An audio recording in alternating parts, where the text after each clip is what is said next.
O direito romano já é mais... Bom, pessoal, na aula passada a gente estava falando sobre direito grego. O direito grego, às vezes, ele não é que ele não tem importância, ele tem muita importância para nós. É que, às vezes, nós temos a concepção de que esse direito, né, ele não é muito estudado. Então, a gente dá muito mais importância ao direito romano, que a próxima aula a gente vai começar a tratar dele. Provavelmente a gente vai gastar 2 aulas para a gente falar do direito romano. Mas o direito grego, a primeira coisa que a gente tem que perceber, não só do direito grego, mas tudo que traz da Grécia, é que para os gregos antigos, eles se achavam como superiores, os melhores, né? O povo acima dos outros. Principalmente algumas das cidades-estados, mas a maioria tratava os outros povos com desdém. Inclusive, eles consideravam que os outros povos seriam bárbaros. Vocês sabem o que significa bárbaros? Acho que eu já falei para vocês. O que é bárbaros? Os bárbaros. O que significa? Bárbaros são os estranhos, as pessoas que nos dá estranheza. Esse termo bárbaro vem principalmente porque alguns povos antigos, eles falavam de uma maneira que parecia que eles estavam balbuciando, principalmente os alemães. Então parecia que eles falavam de uma maneira que eles balbuciavam como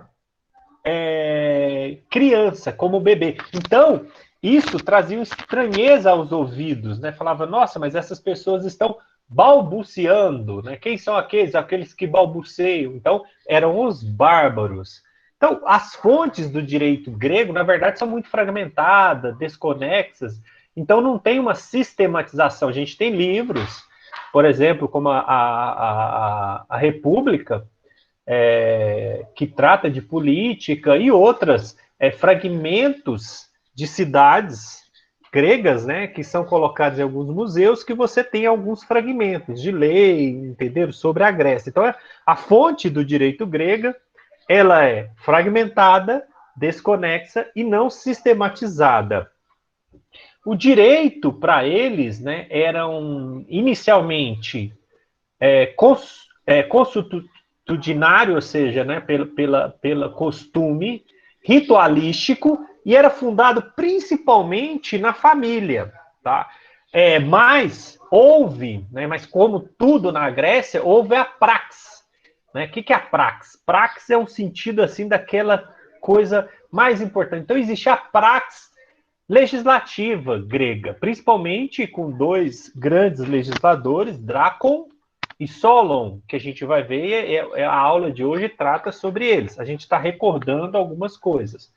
Então, o direito ateniense, o direito grego, principalmente o direito ateniense, ele traz o ideal democrático no âmbito da lei, ou seja, é o berço da democracia, o berço da nossa democracia é a Grécia, mas principalmente Atenas. E foi da Atenas aonde nós temos a mais democrática corte, que era a corte ateniense de Atenas, chamada de Eliália, ou Tribunal dos Eliastas, que era um júri popular. Daí a ideia de que o primeiro júri popular que se tem notícia é grego. Lá, esse júri popular é composto por 6.000 cidadãos escolhidos por sorte, isso era sorteado, entre as pessoas que moravam em Atenas e que teriam que ter mais de 30 anos. 30 anos é porque naquela época a maioridade se dava com 30 anos. Não por acaso Jesus começou a pregar com 30 anos, né? Pregou por 3 anos, de 30 aos 33, porque se ele pregasse antes dos 30 anos, quem iria ser punido seria a família dele. Então a maioridade se dava com 30 anos. A maioridade legal, né? E aí, esses tribunais, e aí a gente vê inúmeras leis sobre isso, lá no livro, depois eu queria que vocês lessem, da página 174 a página 75, a gente tem alguns exemplos de lei gregas ali, né? Aqueles monumentos sobre a legislação grega e sobre a concepção grega que nós temos. Então, avançando, a gente viu também, isso é importantíssimo, a gente compreender grandes invenções gregas. As três principais, vocês lembram? Qual foram as três principais invenções importantíssimas para o direito? Foram três. Quais foram? Moeda. Perfeito. O direito escrito. Alfabeto. Isso. E o terceiro? E, por último, foi o...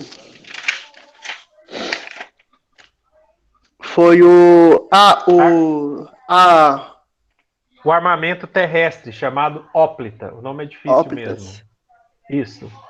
Que era um armamento terrestre, né?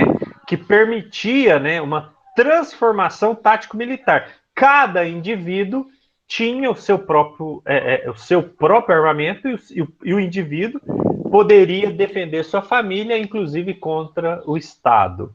Então, era o início, né? Aí, o alfabeto, diferentemente de outros, o alfabeto não era mais uma legislação cumiforme, mas era o alfabeto propriamente dito, né? Uma escrita que era possível que todas as pessoas conhecessem, que as pessoas poderiam ler. Então, esse alfabeto escrito permitiu uma nova tecnologia de escrita que trouxe um sentimento democrático, ou seja, havia uma promulgação de uma lei. Ok? E também a moeda, né, que traria toda uma concepção de nós termos aí um desenvolvimento, né, de você poder democratizar também o comércio, democratizar os negócios, e as riquezas não eram mais limitadas. Continuando, né, se a gente viu na aula passada, mas o que a gente tem que observar dele foi a questão da praxis legislativa, o surgimento de grandes pensadores, de grandes figuras que se preocupavam necessariamente com a legislação. E aí nós citamos dois, Drácon e Solon. Primeiro Drácon, depois Solon. E foi uma evolução. Drácon, por exemplo, foi um político revolucionário da sua época.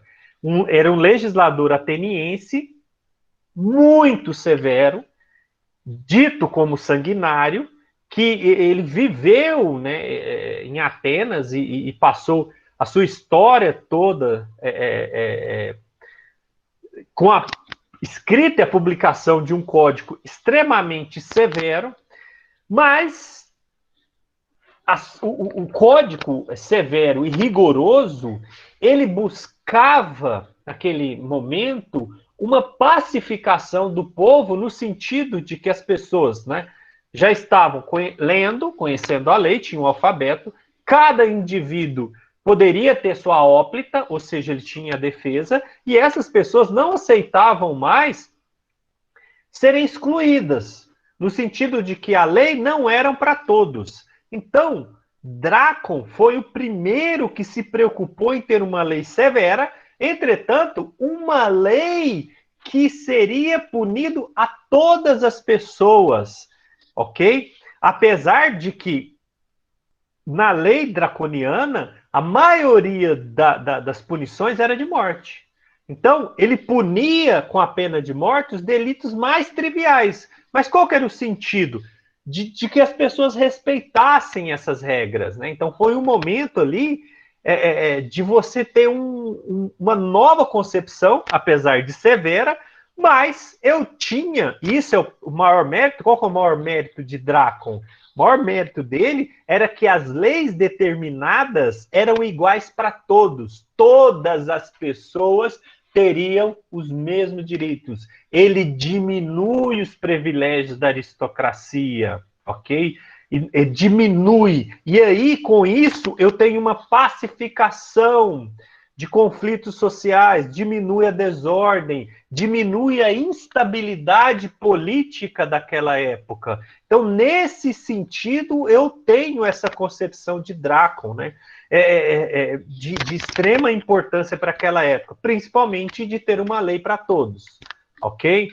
Poderia até usar esse termo romano, né? Dura lex sed lex. A lei é dura, mas é a lei.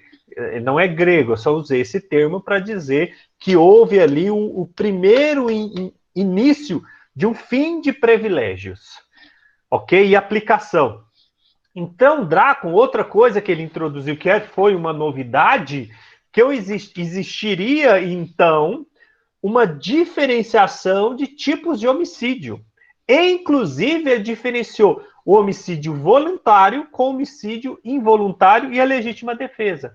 Então, ele traz essas diferenciações, ao tanto que ele colocava que quando era um homicídio voluntário, ele era julgado aí pelos areópagos. E os demais tipos de homicídios eram julgados por tribunais de éfos. Pois não? Alguém falou alguma coisa?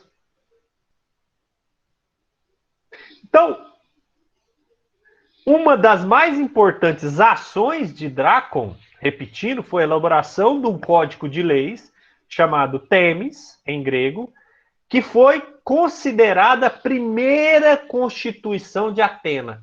Ele trouxe todas aquelas questões costumeiras, tudo aquilo que era costume daquela cidade, leis esparsas, e traz ele num código só, organizado. Então, o Código de Drácon, apesar de a gente ter esse termo, nesse jargão de dizer, essa lei é draconiana, né? Mas o Código de Drácon, né, mais ou menos 620 a.C., é considerada a primeira constituição da cidade de Atenas. Constituição por quê? É nela que se constitui a cidade, é que se constitui os direitos. Mas... Professor, deixa eu te perguntar, é estranho o senhor falar sobre essa questão da lei draconiana, sabe por quê? A ideia que Atenas sempre passa, pelo menos assim, o que eu, desde quando eu acompanho falando sobre Atenas, sobre a Grécia em si, nunca me passou essa ideia de uma cidade violenta, de uma cidade onde era necessário uma lei tão dura, tão severa, porque assim, filmes e tudo mais que a gente via, parecia sempre essa ideia de uma cidade onde ali nascia a civilização de um modo geral, por assim dizer. Sim, mas a gente tem fases. Em toda civilização eu tenho fases. Então eu tenho uma fase, a gente vai ver isso, né, uma fase inicial da formação da cidade e da formação dessa ideia máxima. Só que, para a gente chegar no que você conhece, que aí eu tenho a legislação de Solon, eu precisei de passar por um período de estabilidade, que aí foi o Código Draconiano. Antes, eu não tinha essa ideia. Eu tinha uma cidade com leis proto-legais, ou seja, um período que era costumeiro, com leis esparsas, mas eu tenho grandes conflitos, eu tenho grande desarranjo social, principalmente com a ascensão das pessoas, né? As pessoas recebendo o seu direito e cada um brigando para que seja respeitado o seu direito. E, ao contrário, os aristocratas, que não queriam permitir. Então, é uma passagem de um domínio aristocrático para uma passagem de uma cidade que se entenda como uma cidade democrática. Ou seja, eu não tenho mais um comando aristocrático, né, para uma aristocracia, mas sim uma ideia de povo, uma ideia maior. E aí surgem esses grandes legisladores. É um degrau para chegar. O que você conhece é o degrau mais alto. Entendeu? Helenístico. E o que a gente tem são ideias, porque o que você leu, a maioria dos gregos, são ideias sobre a filosofia grega. As ideias que eu tenho. E olha para você ver, tanto é verdade que como é que Sócrates morreu? Sócrates foi envenenado? Sim, tomou foi isso, veneno. né? Tomou veneno. Tomou veneno por quê? Se eu não me engano, foi porque os magistrados exigiram que ele punisse. Ele até fala que homens bons têm que morrer para que leis sadias prevaleçam, algo mais ou menos assim. Então, quando ele morreu, era na época dessa lei de Drácon. Entendeu? Entendi. Na época que ele morreu, ele tava simplesmente questionando as pessoas. Questionando as pessoas. Foi justo? Se você ler o julgamento de Sócrates, foi justo? Não, eu não cheguei a ler. Não, mas então, a pessoa que estava simplesmente falando para as outras, gente, vamos pensar melhor, vamos olhar as coisas que estão acontecendo. Ele estava questionando o poder das coisas, o direito de cada um de nós termos de o quê? De ver a luz. Então é um processo. Sócrates, né? Platão e Aristóteles. Né? Aristóteles já é no último período, o período mais abrangente, já eu tenho o Código de Solon, entenderam? É uma passagem que eu tenho. Entendi. Entendeu? Então é uma formação. Só que a gente vê ali, é como você olhar, né, no coisa, por exemplo, alguns países, tudo que ele passou de guerra, de luta. Por exemplo, eu tenho uma Constituição agora, Constituição de 1988, ela dá muita liberdade. Tem gente que fala, nossa, mas ela dá liberdade demais. Mas para chegar nessa Constituição, a gente passou por quanto tempo de uma ditadura? Quantas pessoas foram torturadas no Brasil? Quantas pessoas morreram para a gente chegar numa Constituição? Entendeu? Então, é uma evolução. Mas isso aqui é um período por isso que a gente tem que estudar. Mas ele foi importante? Sim. Foi o primeiro degrau importantíssimo, porque houve uma estabilidade, uma regra para todos, um código severo, entendeu? Que eu ia aplicar para todas as pessoas. Então, por causa dessa severidade, por causa dessa extrema aplicação de penas de morte, o termo draconiano até hoje se popularizou por um rigor punitivo, ok? Por um vigor punitivo. Aristóteles mesmo fala disso na sua obra, né? Então, Drácon foi incumbido de elaborar um código criminal, era vigente naquela época, mas ele precisaria aí de fazer uma estabilidade. Por quê? Drácon reflete um período bárbaro na história das tradições gregas, ok? Um período extremamente bárbaro, mas precisou-se dessa dureza para que a sociedade evoluísse, para que a sociedade chegasse em um estado melhor. Então, o código draconiano, ele é importante por não ter privilégios, ou por diminuir os privilégios dos aristocratas, e a segunda questão também é a inexistência, né, de penas, por exemplo, quando eu tenho os homicídios involuntários, né, que a gente chama de culposo. Então, ele colocava essa distinção de homicídio involuntário, homicídio por... quando você age por eminente perigo, né, uma excludente de licitude. Então, a gente já tem ali, a partir de Drácon, essa ideia que até hoje ela é muito bem utilizada. É o primeiro avanço sobre essa distinção. Até então não existia, era homicídio. Com ele eu tenho o homicídio culposo, né, que ele tratava de involuntário, homicídio voluntário e as excludentes de licitude que você tinha também. Professor, só mais uma coisa que eu notei agora. Desde quando a gente começou a aula de história do direito, toda cultura ela é baseada em religião, certo? O direito usou a parte moral, a parte religiosa para ir se formando.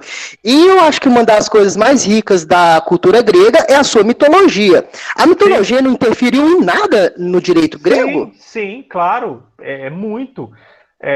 Principalmente nas lições. É através, né, aí não cabe aqui, mas os valores que eu tenho de direito, de justiça, essa questão de adequação da justiça, eu tenho ela diretamente ligado para o direito grego e a religião grega. Só que Os gregos também souberam fazer uma distinção. Era uma cultura extremamente ligada à religião, mas eles tinham essa separação, eles compreendiam já, né, uma questão de um Estado mais laico, de uma visão, né, que conseguia eu separar a religião, não misturava muitas coisas, principalmente pela ideia de filosofia. Eu não vou, a gente não entra muito nessa história grega nesse sentido, porque ela está mais ligada à filosofia, ok? Porque isso a gente vai tratar quando a gente falar de filosofia, senão a gente vai fugir. Porque se a gente for tratar disso aqui, eu vou gastar não uma aula, mas 6 aulas, entendeu? Porque aí é outra questão. Aqui a gente está limitando a falar exatamente do direito grego. Mas sim, influenciou muito. Mas por quê? Por essas ideias. Se você lê, por exemplo, a Teogonia de Hesíodo, que trata da guerra dos deuses, 10 anos entre que os deuses, os titãs, lutaram, né? O Cronos lutou contra os deuses do Olimpo, né? A seção dos deuses do Olimpo. Eu tenho a primeira ideia de o quê? De uma justiça e uma divisão de poderes. Você tem um primeiro, e isso é interessante na religião grega, que você tem um deus democrático. Eu tinha Cronos, que era extremamente impositivo, ele era um ditador, e aí ele perde a guerra, acende o seu filho, então você tem o quê? Uma corte em que eu divido, ok? Eu tenho lá Zeus, mas eu tenho todos os outros deuses, os deuses da justiça, do mar, então eu tenho a primeira ideia. Então a religião grega também era utilizada muito uma concepção de uma filosofia. Os mitos, eles são anteriores aos grandes pensadores, mas era uma maneira de eu mostrar para as pessoas a ideia de direito, a ideia de regras, a ideia, por exemplo, do direito positivo e do direito não positivo, né? Você tem inúmeras histórias, né? As tragédias gregas, ele tem o sentido de você transmitir uma ideia. Toda vez que eu necessitava, igual hoje. Hoje, por exemplo, como é que eu coloco uma cultura, por exemplo, de aceitação aqui no Brasil, por exemplo? Eu coloco em novelas, em história, nos Estados Unidos em filmes. Aqui, se eu quero falar de discriminação, quero colocar das questões que vão mexer com a sociedade, eu ponho numa novela. Lá eu colocava nos mitos. Então, os mitos trazem essa diferenciação. Então, o direito foi influenciado no sentido de eu entender o que é justo, o que é bom, o que é justiça. Compreende, Diego? Entendeu?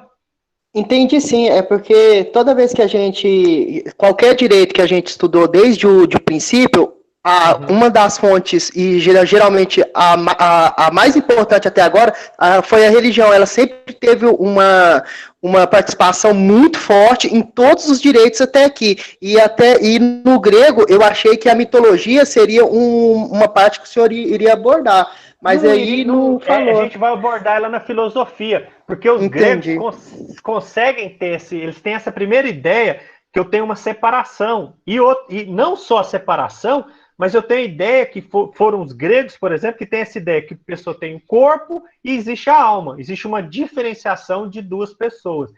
E isso é marcante depois na filosofia, mas eles têm essa ideia que lei é lei, entendeu? É diferente. Então, entendi, eles já tinham essa ideia de separação de uma coisa ser uma coisa, outra é outra completamente diferente. Eles já conseguiam fazer essa divisão. Isso, já tinha esse início dessas ideias que são importantes para nós hoje, entenderam? Mas continua, mas assim, eles eram ritualistas, né? Os ritos eram muito importantes para eles, ok? Então eles tinham essa ideia de ritos, né? E essa questão. Então, continuando com relação ao direito grego, a gente estava falando de Drácon, né? Então, Drácon foi importante nesse sentido. E depois eu tenho o quê? Esse código de Drácon foi substituído em 594 a.C. pelo de Solon. Então, Solon, ele foi marcado, e a gente tem uma evolução, porque ele pega e já faz um código mais ao modo que a gente entende que seria o direito grego. Mas, voltando, Drácon foi muito importante no desenvolvimento de Atenas. E no progresso da cultura ocidental, como um todo, nossa, porque ele traz um conceito revolucionário de igualdade na aplicação de lei. Isso é importante, né? E mesmo Severa, isso foi para todos. Isso foi importante porque, através disso, eu estimulei a economia, né? Estimulei a questão econômica, social e política. Então, foi um marco na cultura ocidental. Um marco. Drácon foi um marco na cultura ocidental, porque a partir dali, dessa ideia, todo mundo são iguais. Não tem privilégios, entendeu? E eu vou aplicar isso para todos.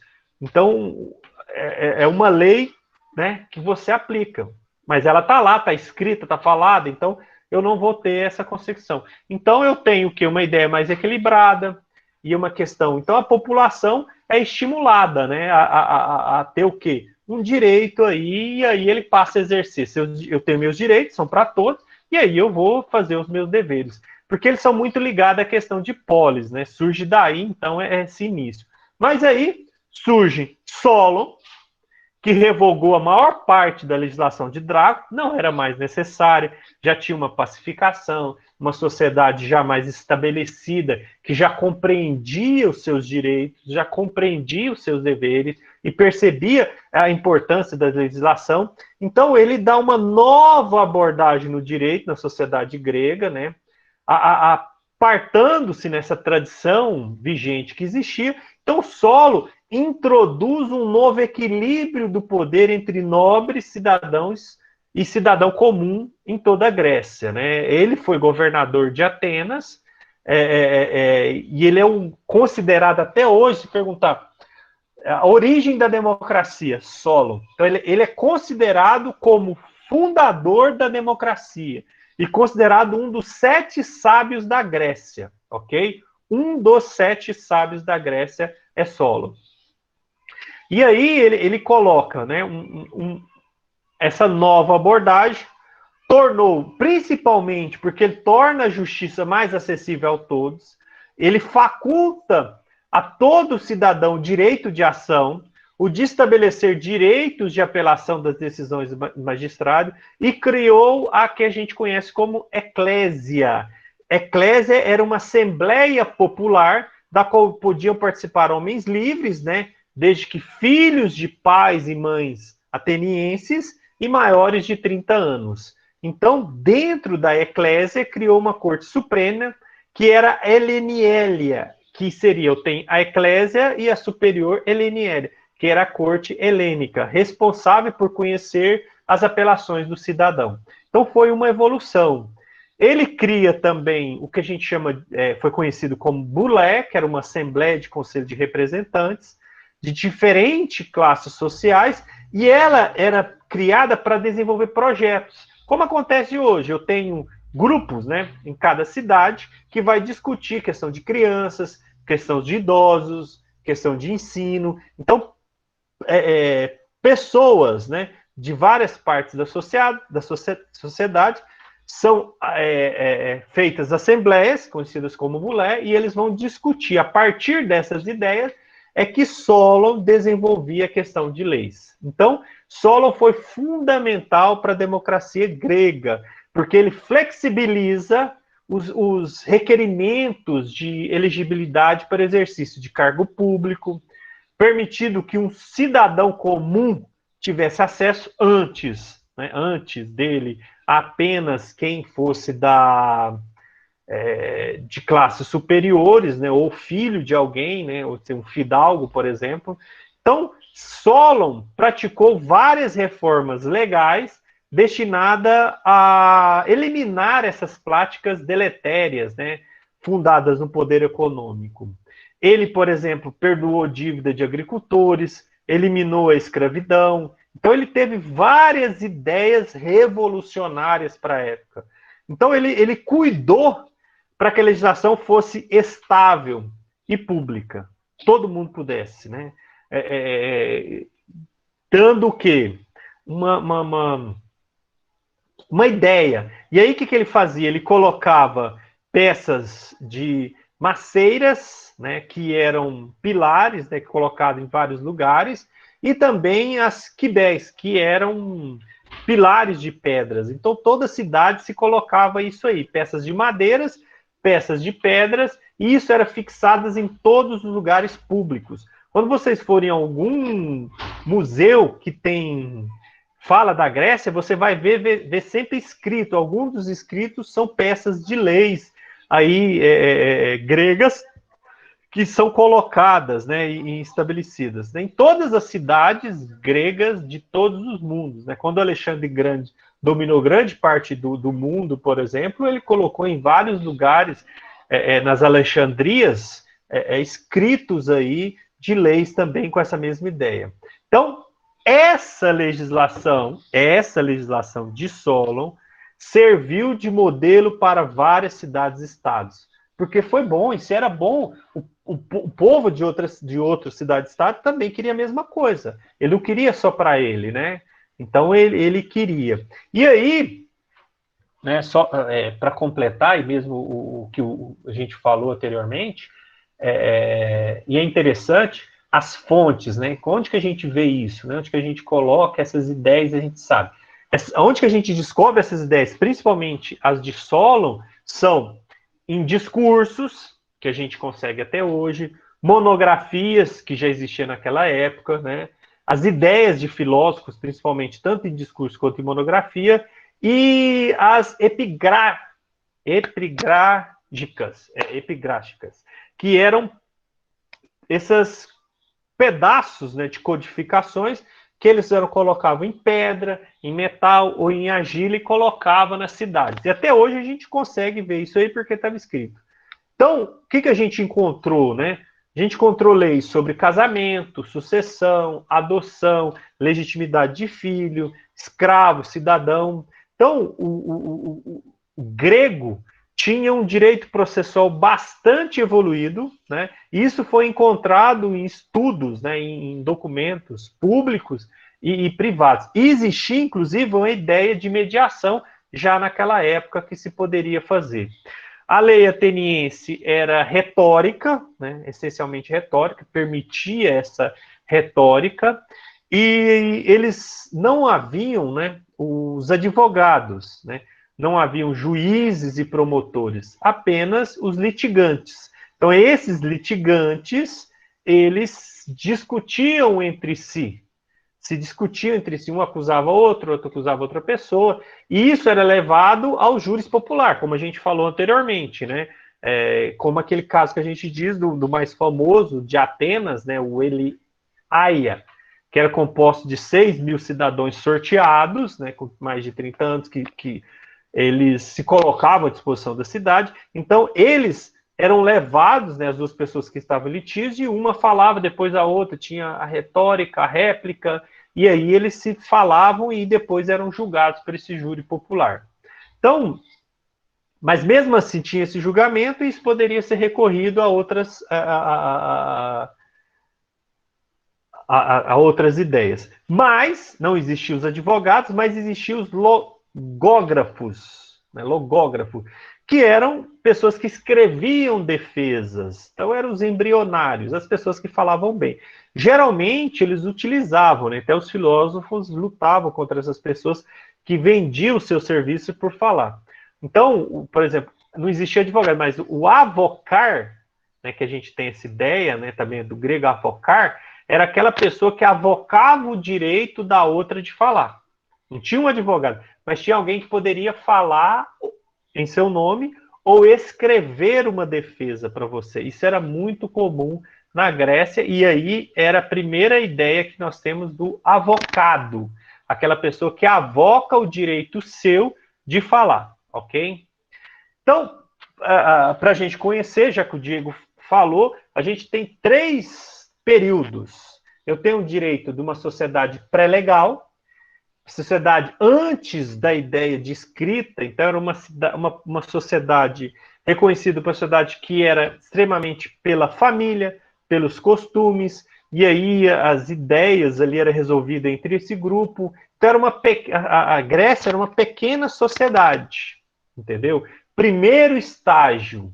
Depois dessa sociedade pré-legal, eu tenho uma sociedade proto-legal, ou seja, existem regras determinadas, mas é um estágio ainda que eu tenho ainda questões de padrões sociais, as leis ainda são leis esparsas, né? Um estágio intermediário entre o pré-legal e o estágio legal, que era mais rígido. Então, pré-legal, que era só costumes, essa ideia, né? Que a gente tem essa primeira concepção dessa ideia grega. O proto-legal, que aí eu tenho desenvolvimento, mas aí eu tenho uma questão de padrões sociais, a aristocracia mandava, e aí eu tenho já um período legal. Aí nesse período legal que surgem os grandes legisladores. Eu tenho o quê? Uma lei escrita legal para todos. E é nesse período de uma sociedade legal que surge essa ideia que a gente tem embrionária de uma democracia, que aí surge Drácon, como a primeira Constituição, e Solon, que é considerado o pai da democracia, e ele revolucionou tudo, né? Então é uma sociedade mais envolvida, uma sociedade que traz essa concepção e uma sociedade legal, bem desenvolvida. Então, como a gente se vê, o direito, né? E a escrita, principalmente no grego, ela está muito relacionada.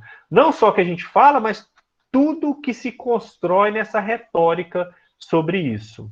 Uma das coisas importantes, aí a gente vai a algumas questões importantíssimas aí da ideia de Solon, era a lei dos agravos, né, criada por Solon, que o agravo é quando eu coloco que alguém comete um dano contra outra pessoa ou contra coisa, e você tem o direito, né, de fazer um agravo, né, para aquela pessoa exigir que aquela pessoa seja determinada.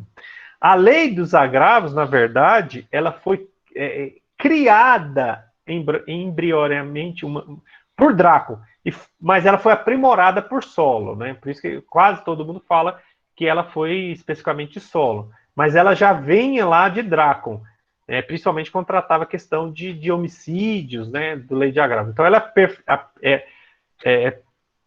há um melhoramento, e é uma das poucas coisas, né, que foi mantido, né, da legislação de Drácon por Solon. E aí, quando Solon coloca, por exemplo, né, eu tenho uma multa no caso de estupro, lá de 100 dracmas, por exemplo, ou um crime de furto. Então, eu poderia entrar com agravo nesse caso para que a pessoa fosse punida. Ou, por exemplo, quando você era mordido por um cão, aí você fazia um agravo contra o dono do cão, ok? E aí, Solon escreveu inúmeras concepções de regras, né, de construções sobre isso, e essa lei de agravo permitia várias questões, né, toda vez que tinha uma questão de dano.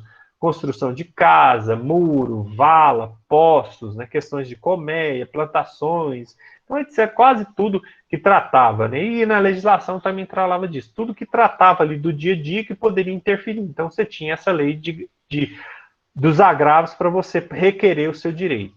Na lei de família... Boa noite. Oi, olha lá.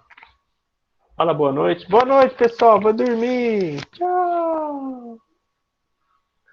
Da lei de família, né, Solon, por exemplo, ele traz uma legislação que regulava a conduta de homens e mulheres. Então, a lei sobre dotes de casamento, doação, entendeu?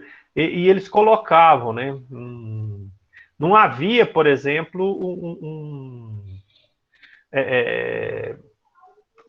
punições, penas especificamente quando eram questões no âmbito. Ele permitia que essas punições, existia na lei essas questões, mas as penas eram postergadas ao chefe da família. Porque eles eram muito ligados à questão familiar, então eles não intrometiam. Existia na lei que tratava sobre essas regras, mas não existia penas. As penas eram determinadas pelo chefe da família. Isso era uma tradição grega que foi passado para a legislação, ok? E Solon permitiu que isso fosse continuado. Então, nas leis públicas, como a gente falou, ele trouxe toda a revolução do funcionamento do serviço público, a permissão de que pessoas pudessem, pessoas de outros níveis pudessem ascender a cargos públicos mais importantes. Então, eles tratavam isso aí. Uma das questões também, por exemplo, tratava de questões de tratamento de esgoto, de poços, proibia, por exemplo, leis que permitiam a proibição de exportação de produtos agrícolas, por exemplo. A única exceção era o azeite, porque os gregos precisavam, até hoje, né?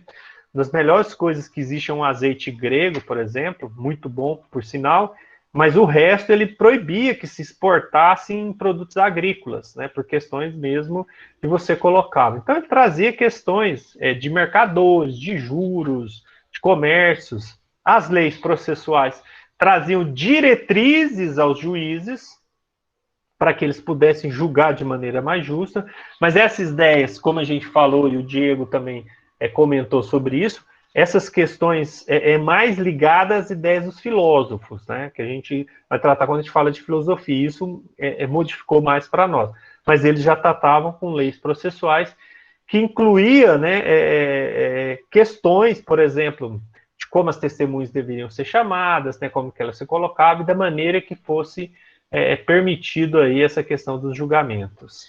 As cortes, como a gente falou, já existia, né, a questão de umas cortes de tribunais, sistemas jurídicos também, ok? E a questão da gente não ter a figura propriamente dita, não existia a figura do advogado, não existia a figura do juiz, era julgado por assembleia, porque a ideia mesmo era de se ter uma democracia. Mas eu poderia recorrer dessa decisão que eu tive em primeira instância, né? Eu teria umas 2 instâncias para mim recorrer. Outra também questão marcante, e isso é uma das questões muito marcante do direito grego, é o desenvolvimento do direito internacional. Quase todo filme que a gente vê sobre guerra grega trata desse assunto do desenvolvimento do direito internacional. Por quê? Grécia era formada por várias cidades-estados. Várias cidades-estados. Então, essas cidades-estados eram soberanas. Entretanto, elas tinham que o quê? Interagir. Então, surge embrioneamente um direito internacional, uma ideia de internacionalista grego, ou seja, uma necessidade de Deus ter tratados, ok? De cláusulas, por exemplo, tratados de cláusulas de não agressão, como existia um tratado entre Atenas e Esparta, um tratado de não poder se ter um agredir a outra. Então, e outra coisa, a criação de ligas políticas. Foi a primeira ideia de eu ter o quê? Cidades, né, soberanas, estados soberanos, que faziam ligas entre elas. Porque se eles sofressem algum ataque, elas poderiam se juntar. A principal é a Liga de Peloponeso, de 550 a.C., que foi liderada por Esparta. A mais antiga é a Liga de Beórica, no século VI a.C., na cidade de Tebas. Então, o desenvolvimento do direito internacional, principalmente por essa ideia, né? Várias cidades-estados. Agora, pessoal, assim, para dizer que a gente não falou, é Esparta. Esparta é uma coisa à parte, diferente. Porque a legislação, como a educação, como a sociedade espartana, era ligado para a oligarquia e para o militarismo. Eles não tinham uma democracia. Então, eles tinham uma questão oligarca, ou seja, que uma seção não democrática. E todas as pessoas lá eram, desde muito novo, voltada para o exercício militar. Então, tinha como seus principais objetivos era um modelo de um cidadão, o quê? Um soldado forte, corajoso e muito bem treinado, e principalmente obediente. Só que Esparta foi importantíssimo, né? Se a gente conhece Grécia, se a gente conhece a filosofia grega, se a gente conhece a história grega e a democracia ateniense, foi graças a Esparta. Porque foi Esparta que defendeu quase toda a Grécia sempre que agredida. Então, ela foi importantíssimo, né? Então, A lei espartana, só por exemplo, ela permitiu o rechaço paterno. Toda vez que eu tinha uma criança que ela era defeituosa, o pai podia não querer. Ele fazia o rechaço. Ou simplesmente ele jogava do penhasco. Simplesmente, por qualquer defeito físico, ok? Eles eram xenófobos e mestres, né, assim, no cultivo cívico e amor à pátria, extremamente apaixonados pela sua cidade, pela sua pátria, mas bom mesmo era eles, só eles. O resto eles tratavam com desdém. Mas a coragem espartana foi imprescindível para a manutenção da cultura grega, ok? Devido às suas alianças, principalmente com Atenas. Se não fosse eles, a gente não tinha o que a gente tem hoje, né? Não tem essa ideia praticamente do que a gente conhece hoje. Ok? Mas geralmente é isso. Pessoal, eu vou mostrar primeiro, tem alguma pergunta?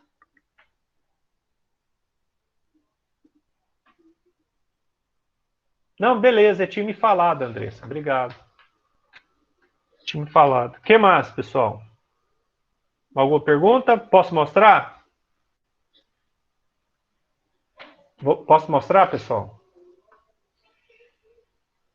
Vou liberar ela aqui e vou apresentar para vocês. Só que agora eu não vou ver, porque... Deixa eu abrir aqui. História do direito. Vou abrir ela aqui.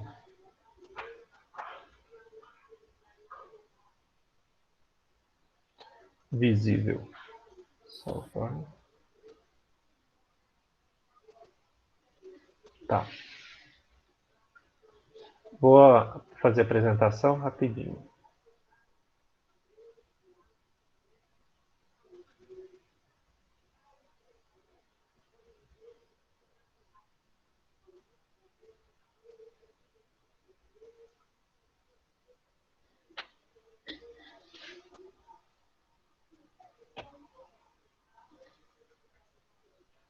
Vocês estão vendo a tela do aula, pessoal? Tem que falar, não tem que escrever não, senão eu não vejo. Estão vendo a tela? Não. Não. Não? Não.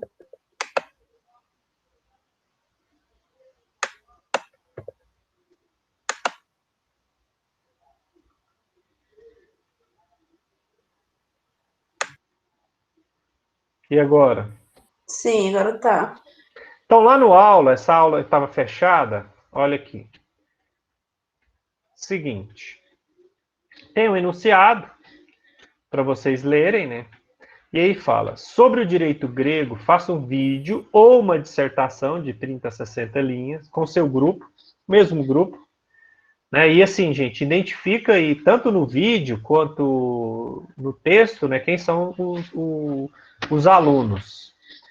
Destacando o direito de Drácon e as regras draconianas, sua importância para o direito grego, para a sociedade grega, e qual sua influência na sua atualidade, né? A influência na sua atualidade e para o jurista contemporâneo, ou seja, o que ele é importante para nós. Então, vocês fazerem uma pesquisa nesse sentido, trazer essa ideia que ele trouxe lá, o que ele é importante para nós. Aí vocês podem fazer em qualquer formato. Vocês podem usar formato de vídeo, de escrita. Se for vídeo, pode ser tipo uma reportagem, uma reunião, do jeito que vocês fizerem, tranquilo, tá? Aí é vocês que decidem, ok? Entenderam? Pode falar, Alex. Vai ser os mesmos grupos? Mesmo, se vocês quiserem trocar, pode trocar, vocês fiquem à vontade. Se for o mesmo grupo, também, do jeito que ficar bom para vocês, sem problema nenhum, tá? Vocês fiquem uma semana. Uma semana para vocês fazerem. E aí vocês vão fazer do jeito que vocês preferirem. Ou por vídeo, ou por escrita, do jeito que vocês quiserem, sem problema nenhum. Tá? Eu achei legal o formato, porque é bom que a gente vai acostumando a falar, né? Então, a gente vai se acostumando, porque cada dia mais as audiências vai ser por aqui, por vídeo. Então, vocês podem fazer do jeito que ficar fácil para vocês. Aí vocês escolham aí o formato. Sem problema nenhum. Alguma dúvida, pessoal? Do trabalho? Eu tô tranquilo. Tranquilo?